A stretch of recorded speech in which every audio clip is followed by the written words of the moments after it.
Summer's meant to be about chilling, but if it feels chaotic and mad, you're not alone. In this episode of The Teen Whisperer, we're diving into summer moods, holiday stress, and what they're really telling you about your daughter's nervous system and yours. Because when school's out and routines vanish, things can get messy, and that's totally normal. And by the way, when I say schools, I'm meaning home education, I'm talking about college, I'm talking about university. Whatever it is, when those routines go bye-bye, things can get messy.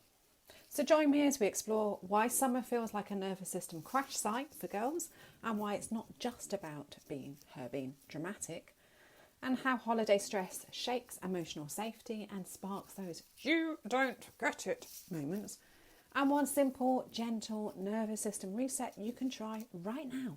No nagging required. And by the way, it involves stepping outside. This isn't about fixing her mood or having the perfect plan. It's about tuning into the signals beneath the surface and creating that calm together. A reminder, you're not failing. You're just navigating summer without a map. And I'm here to guide you. So hiya. Welcome back to The Teen Whisperer, the podcast for mums of daughters aged 9 to 25 who are doing their best to figure out this whole, teenager thing. And yes, yet again, I'm going to say it. I know 9 to 25s are not necessarily just teenagers. They're teenagers, and they're young adults. But I have to put it under some kind of umbrella term, and teenager is the one. So we're talking about how to figure out this whole teenager thing without completely losing the plot.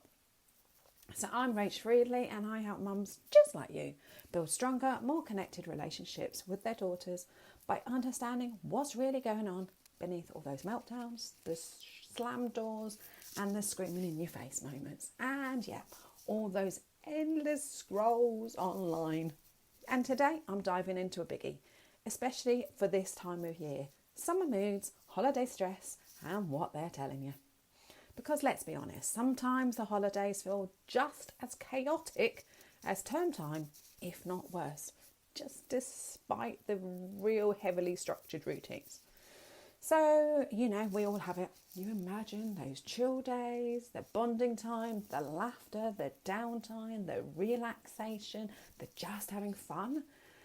But instead it's more eye rolls, tension, I'm bored, or you can't see what I'm doing. So this is a bit off-putting. I'm scrolling with my thumbs on a non-existent screen on repeat.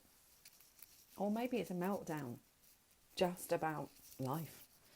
And if you're thinking, this isn't what summer was meant to feel like, this one's for you. Because remember, those 6 weeks off, 9 weeks off, however much it is during the holidays when routine goes out of the window, school, college, university, education, whatever it is, goes out the window, you're left floundering going, what the frig am I going to do?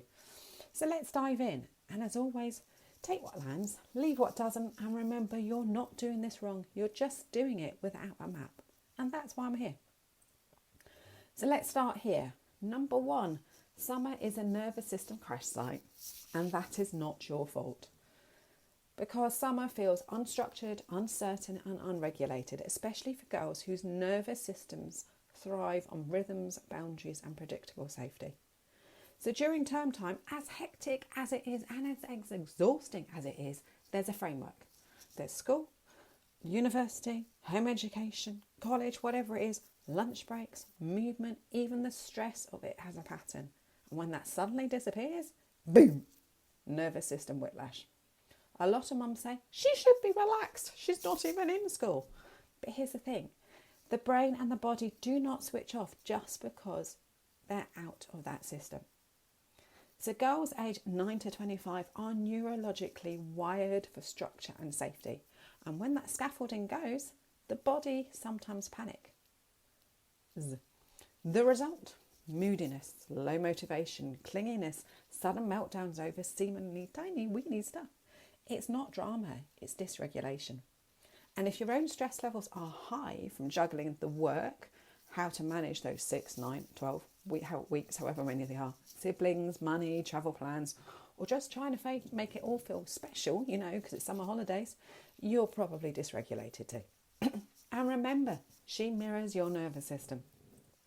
So if summer's already felt a bit off, you're not broken. You're just both a bit fried.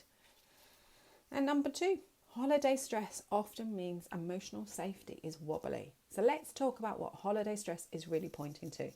Stress isn't just about having too much to do. It's about feeling out of control. And when routines vanish, social comparison ramps up because they're on their screens more and more. And then girls can start feeling emotionally vulnerable, socially insecure, physically out of sync. And here's what we see. She might not say, "Mum, I feel emotionally unsafe right now." In fact, that's just, she ain't going to say that in the slightest. She will say, "You just don't get it. I don't want to go. Leave me alone." Or she'll just scroll and scroll and scroll. And again, those thumbs are moving, but you can't see them because it's a podcast. Or hide in her room. But remember, behaviour is always communication. Remember when our girls were young, when they were babies. Did they have words to say what they wanted? No. Did they have words to say what they needed? No. They had their behaviour. And this doesn't change just because our girls are now in those teenage years. Those behaviours are still messages. Those behaviours are still communication. And it's about understanding what those behaviours are to understand what's going on beneath. Summer moods are often signals that your daughter's brain and body are asking, am I safe? Am I seen? Can I soften here? And remember, you don't need to fix it. You just need to notice it. You just need to recognise it. And say that back to her. Reflect it back to her. So one tip to use right now is this. Before managing moods or making plans, do the breath work we did last session. Go outside together, ideally, even for 5 minutes. Yep, you heard me, 5 minutes. Walk barefoot. Stretch in the sun, if there is any. I hasten to add, the rest of the country is in the heat wave right now. We are not, but hey-ho. Pick a leaf, sit on a step, smell some flowers. So if you can, actually do the 5 senses to see what you can see what you can hear, see what you can feel, see what you can smell, and see what you can taste. It's a great way of connecting back into your body. Why? Because nature brings the nervous system back to centre instantly. Barefoot movement sends grounding signals to the brain.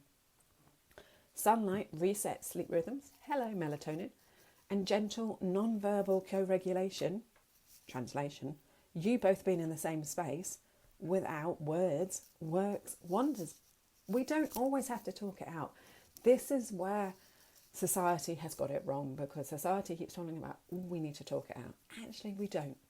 We just need to be together in a space, feeling calm and connected, together and regulated. All you need is get into the same frequency. And remember those emotional rhythms, electrical rhythms from your body that are like a metre, 3 foot away from your body. If she feels you feeling calm, she'll feel calm too. If she feels you feeling, she'll feel too. And you'll both set one another off. And that's where it all goes wrong. So if you can get in the same frequency, it builds that emotional safety, which brings that mood back down again. And if you're thinking, don't be daft, she's never going to come outside with me, make it casual. Not a big thing. Open the door and just say, I'm hiding out. Want to come sit? That's it. Don't make it about something that you're going somewhere. You can do, but you don't have to. Make it as simple as it needs to be so that you can get her out in nature. So yeah, you are not failing. Your daughter definitely is not broken. You're both just sensory systems in summer needing some rhythm, space and safety. So make plans. Sit down together. Get a massive A1 piece of paper. Get some coloured pens and write down what it is that you guys want to do within those weeks. Map it out. Put it all out on paper so then you know what you want to do. And then put things aside. Make plans for it. Put it aside for a day. Put it aside for, a day, a weekend. Whatever you need to do, just do it. Do it together, because that helps you to connect. That helps her to see that you're on the same page as her. So let's do this. Let's stop the spiraling. Let's stop the behaviour. And let's actually connect at the root. So if your summer started with tension instead of connection, here's your permission slip to let go of making it perfect. And start with this. You do not need to fix her mood. You don't need a full schedule or Pinterest level planning. You just need moments of co-regulation, of quiet, of breath, of movement, of presence. And when you feel calm in your body, that calm becomes hers too. So if you're nodding along and want to understand what's really going on in her brain and body and yours, grab the free guide at WTF is going on. And by the way, that actually means what's the feeling. My free guide to your daughter's nervous system, so you can understand what's behind the behaviour, what's behind the emotions. There's a full toolkit in there, everything that you need. There's a one-page guide that you lob in your fridge, so you can literally look at it and go, oh, okay, that's what she's feeling right now. So the link is in the show notes below, or check out my website, the 3Ws, theteenwhisperer.co.uk, for more information. And this week's challenge, try nature before nagging. One tiny moment outside together before the next plan or the next conversation. Then come let me know how it felt. And if you loved today's episode, hit subscribe, leave a quick review, or share it with a mum friend who's in the summer swirl too. You've got this, and you're going to have a fab summer. So yeah, you guys take care, have a wonderful week, and I'll speak to you next week. Take care, bye bye.